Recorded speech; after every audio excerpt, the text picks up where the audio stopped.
The United States today faces greater danger than at any time for at least a generation, and quite possibly back to the Cuban Missile Crisis, if not before. We have become accustomed to judging such rhetoric as absurdly exaggerated, and it was ridiculous to say this about the year 2005, as some did. But today it's actually true. It's not hyperbole to say that we now face what Winston Churchill called a world crisis. Indeed, President Trump is absolutely right to say that we risk being on the precipice of World War III. The list Y is by now distressingly familiar. A massive China preparing for large-scale confrontation with the United States. A revanchist Russia engaged in the largest war in Europe since the Second World War, one that doesn't currently appear on a trajectory to end. A North Korea with the ability to strike the American homeland with nuclear weapons and an increasingly belligerent government. An Iran that's supporting terrorist groups, the mass murder of Jews in Israel, and on the verge of developing an atomic bomb. Terrorist groups, mass unchecked migration across our border, the potential for smaller wars in South America, Central Asia, and beyond. And at home, fiscal crisis looming, deindustrialization, war weariness, the list goes on. But it's not enough to recognize how bad things have gotten. The next conservative administration is going to have to do something about it. So how should Americans, and especially a conservative administration, face this extraordinarily dangerous time? Now, let me stress that I do not speak for anyone other than myself on this. My own strong conviction, though, is that a strategy founded in conservative realism, one that's characterized by strategic prioritization, is the best foreign policy. Indeed, it's the only prudent one for Americans in this dangerous time. Why? Now, I think it'll be abundantly clear to this audience why a strategy based on progressivism or left liberal internationalism is not suited for our time. We can see today its perilous and poor results. Overextension without strength, wildly ambitious goals, a gauzy conception of the sacredness of alliances without real strength or prudence to back it up, sacrificing Americans' interests for good press. This policy finds us now in deep rivalry in multiple directions, committed almost everywhere, but lacking the mobilization of national power or the clarity of purpose to align serious means to reasonable ends. In a word, a foreign policy of ambitious goals, underwritten more by high rhetoric than real force and resolve. This foreign policy has left us dangling on the edge of the cliff, at risk of staggering into multiple wars, but not prepared for them. We need a fundamental change before we fall off this cliff. So what are the plausible strategic options for conservatives for such a change? I would identify three schools of thought placed broadly along a spectrum. This spectrum is oriented on the central question, the key question of what one thinks America can and should do in the world. On the one extreme is primacism, the view that the United States can and should be the global hegemon, the world policeman.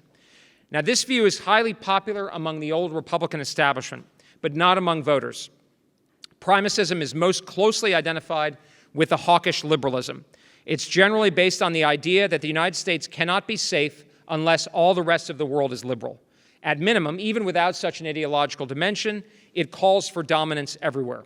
On the other extreme, I'd put genuine isolationism, which has rising purchase among the voters, but almost no support in the elite.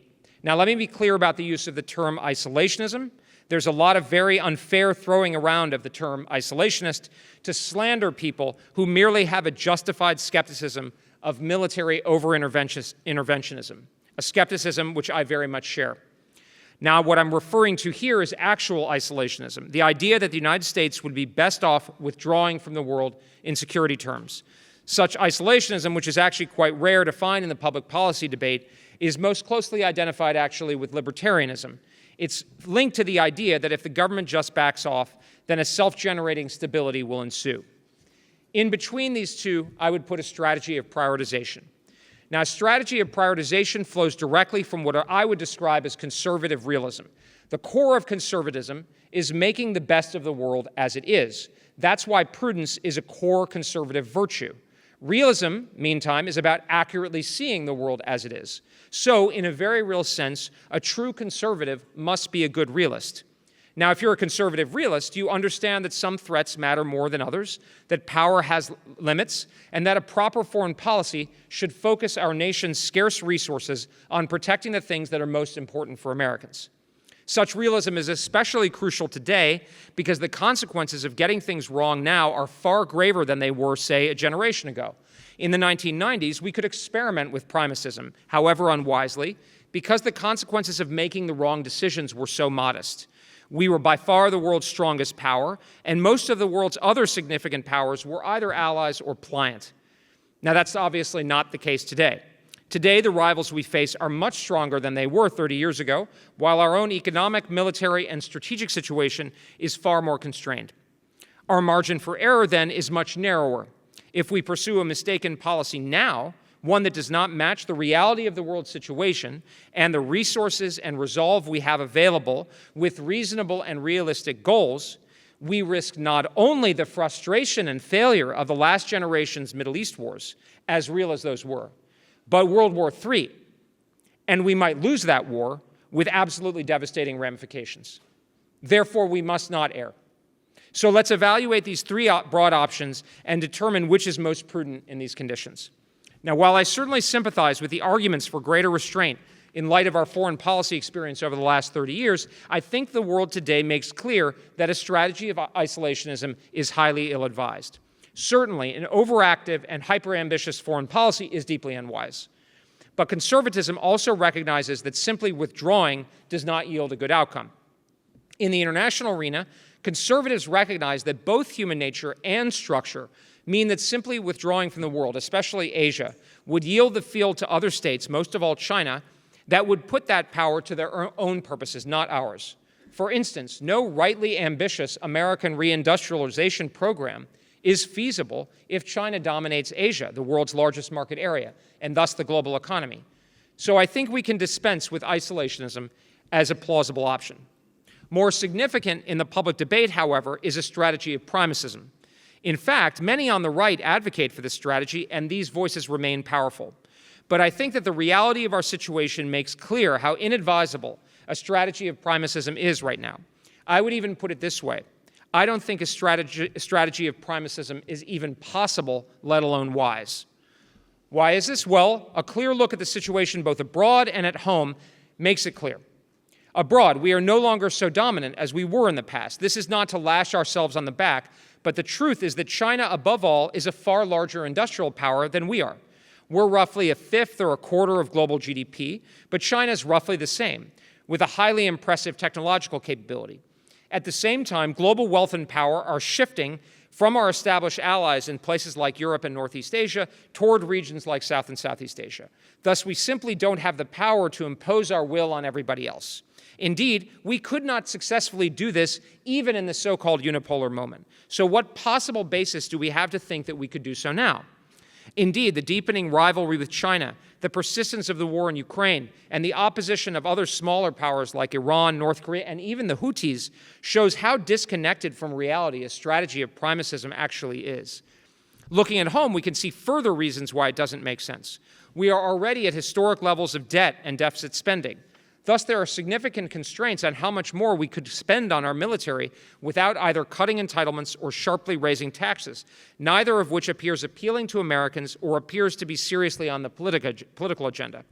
At the same time, credible sources have called our military readiness atrocious, and our defense industrial base has been thoroughly hollowed out and atrophied by a generation of deindustrialization. Even huge amounts of money being injected on behalf of Ukraine over the last 2 years has not even come close to fixing the problems between what we can produce versus what our military is being expected to perform. Meantime, the American people are justly war-weary after the hyper-ambitious military interventions and nation-building campaigns that primacists themselves advocated for. There is thus a yawning gap between the extraordinarily expansive ends that primacism promises on the one hand and the reality of what our economy, people, and military can and are likely willing to do in the face of capable and resilient rivals. Don't take it from me. The Defense Department under both the Trump and Biden administrations have made clear that we do not have a military equipped or ready to take on more than one major war at a time, let alone the 3 or 4 that primacists often want us to fight. Meantime, even if we did get the huge infusions of money primacists advocate for, it's not clear it would fix many of our military and industrial problems. At best, they would take years to pan out. In the meantime, the key questions a conservative administration would face are here and now: a Chinese attack on Taiwan, an expansion of war in Ukraine, an Iranian nuclear bomb, a North Korean attack south, etc. These are right now challenges, not for the 2040s. The upshot of this is that if conservative administration tried to pursue a strategy of primacism today, it could very well actually end up with the worst possible outcome. Primacism's grandiose objectives and aggressive rhetoric would further inflame our already highly dangerous rivalries, but without actually developing the military and resource capacity or the political support to effectively confront those threats. In other words, a huge amount of barking but little bite. Pursuing this policy in a future conservative administration could very well lead to unnecessary conflicts, overstretching us, and ultimately sending us to defeat in wars we did not need to fight. In other words, disaster, loss, and humiliation. Certainly, conservatives should want our government to be strong and resolute where necessary, but it is not conservative to put ourselves in a position where we fight wars we are not positioned to win, especially unnecessary ones. Getting ourselves into World War III and losing it is not a sensible strategy. So what is? I believe the only sensible policy for a conservative administration is a kind of via media between these two extremes, one rooted in conservative realism. This approach would allow us to prioritize the threats we face, offering a rational, moderate conception of the goals we should pursue in the world, and based on realistically available means to pursue them. It would neither overshoot the mark like primacism, nor undershoot it like isolationism. Such an approach would begin with and stay closely rooted in the core goals that any conservative, sensible foreign policy must tend to. These are the security, freedoms, and prosperity of the American people. These goals are neither overly ambitious nor too pinched. Americans have a right to have their interests be put first and foremost by their government. Any conservative administration should be proud to put Americans' interests first. But these goals are also moderate and reasonable. They do not demand the subservience or domination of others.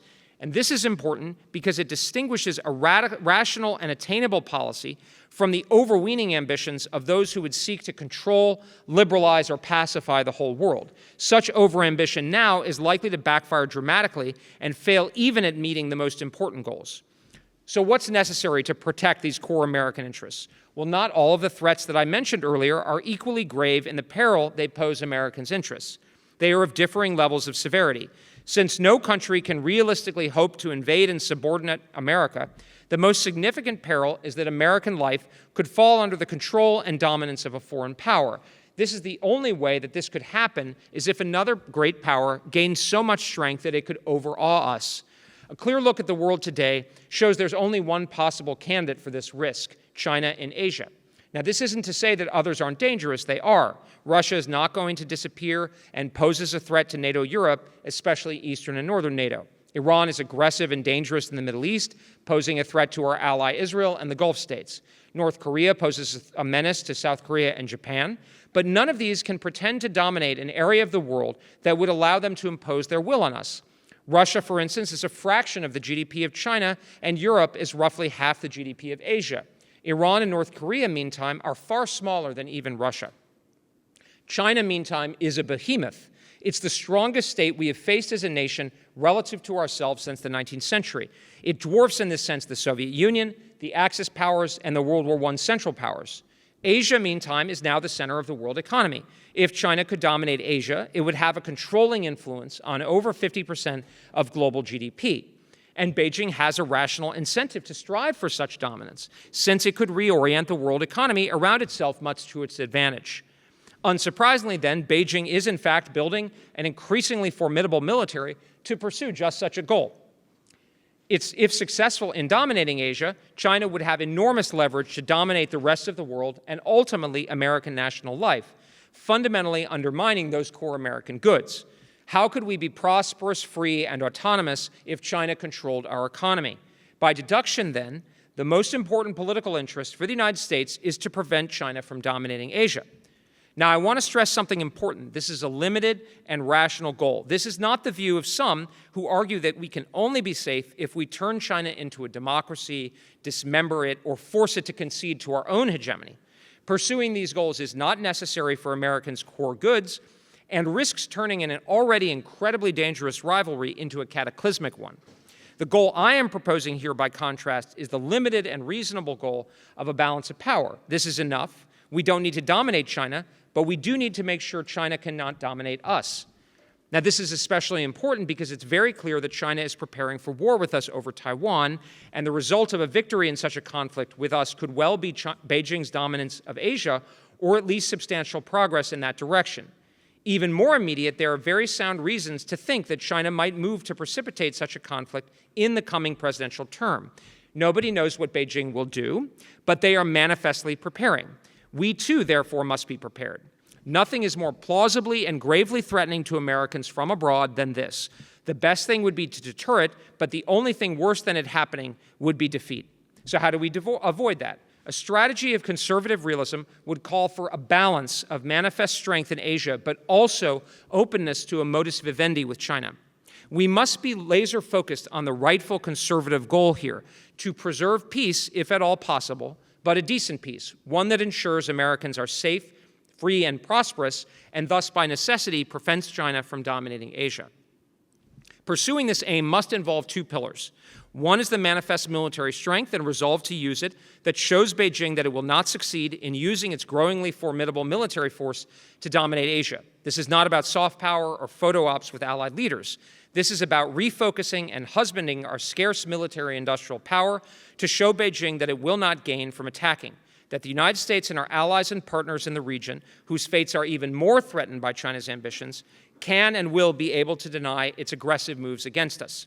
Meeting this standard will require a sharp change in our global strategy, not only from the current administration's unfocused and gauzy approach, but also from the globe-spanning primacism that denies we must focus our scarce resources and political will. But the other pillar is also critical. We must make clear to Beijing that our strategy does not necessitate its strangulation or humiliation, that we are not seeking to regime change or occupy China. We do not need to dominate China. Rather, we must make sure it cannot dominate us. Instead, we're seeking a balance of power, one in which China is not humiliated, but in which it must respect our interests, including our core interest in reindustrializing and strengthening our economy. Now, making this policy work vis-a-vis China will not be easy. It will require fundamental reprioritization, not only of our military forces, but of our political and diplomatic capital, truly putting this most significant foreign security challenge, along with defending the homeland, at the forefront of our security policy. But it will not require abandoning secondary and tertiary priorities. This is because a strategy of prioritization does not simply throw these secondary interests to the wolves. Rather, it looks for other practical ways to address them. Fundamentally, even as we can remain engaged in a more limited way in secondary theaters as we refocus on China, this approach counsels getting our allies to do more to help address shared interests, an important theme this week with the NATO summit. Primacism, by definition, on the other hand, seeks American hegemony, enabling free riding by and even enfeebling even our wealthy allies. Weak allies are a feature, not a bug, of primacism, since the point is to try to, futilely, make America dominant everywhere. Isolationism, meantime, expects too much of allies who in Asia are too weak to stand up alone to a superpower like China. Conservative realism is very different. It wants a strong, vigorous, and as necessary, assertive America, yes. But unlike primacism, it also welcomes empowered and vigorous allies.